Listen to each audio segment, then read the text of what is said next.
Samantala, sa Malolos, Bulacan, natuloy pa rin ang kasal sa gitna ng binahang Barasuain Church. Saksi si Mark Salazar. Dahan-dahan lang po. Lubog sa baha ang Barasuain Church ng Malolos, Bulacan, pero hindi nito napigil ang paghahanda para sa isang kasal. Hindi nakaligtas ang Barasuain Church dito sa Malolos sa pagbaha na nagsimula pa kagabi. Mas mataas pa raw di hamak dito yung level ng tubig. Pero bumaba na ito. Hindi naman daw ito first time at hindi rin first time na itutuloy ang kasal kahit ganito ang estado ng simbahan. Ini-imagine ko lang kung ano magiging itsura ng basang kasal at ano magiging kahulugan nito sa ikinasal.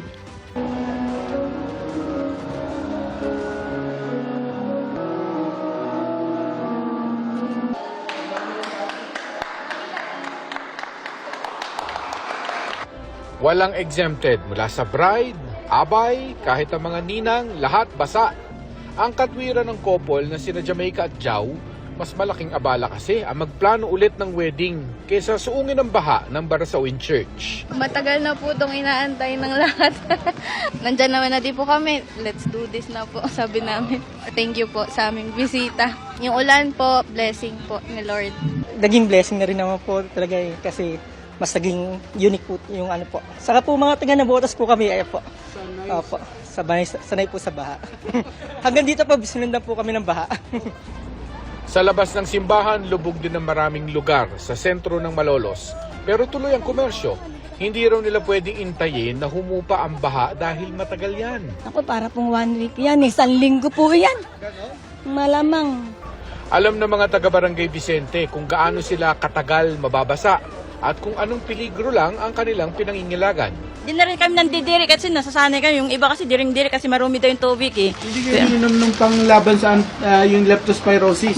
Ay, hindi naman po. Sa mga dagaan. Oo, sa mga may daga. Pag may sugat siguro yun kasi delikado yun eh. Hindi naman po kasi wala naman akong suga ah. May mga lugar gaya ng Barangay Mabolo na mas mataas pa ang tubig baha na umabot hanggang dibdib kagabi pero walang lumikas.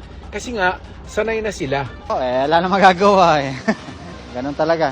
Panahon tsaka nagpakawala yung dam eh. Kalimitan ng baha ng Malolos at iba pang low-lying areas ng Bulacan ay hindi natatansya sa pagtingala lang sa langit. Dahil sa iba raw nang gagaling ang tubig baha nila. Mula sa dam, mula sa Manila Bay kapag high tide at iba pa.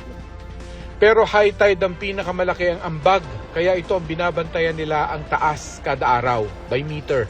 Simula kahapon ng 3.7, ngayon 4.1 at inaasahan natin hanggang Biyernes po to. Ano mataas ngayon? 4.1? Opo, habang sa ano po, habang Friday. sa araw-araw po, kahapon alas 6, alas 7, alas 8, alas 9, alas 10, tumataas naman po ito ng 3.7, 4.1, 4.3, 4.6, 4.7 hanggang 4.8 po.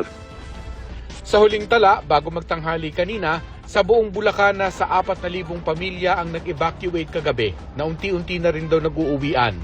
Wala pang naitalang nasaktan sa buong lalawigan.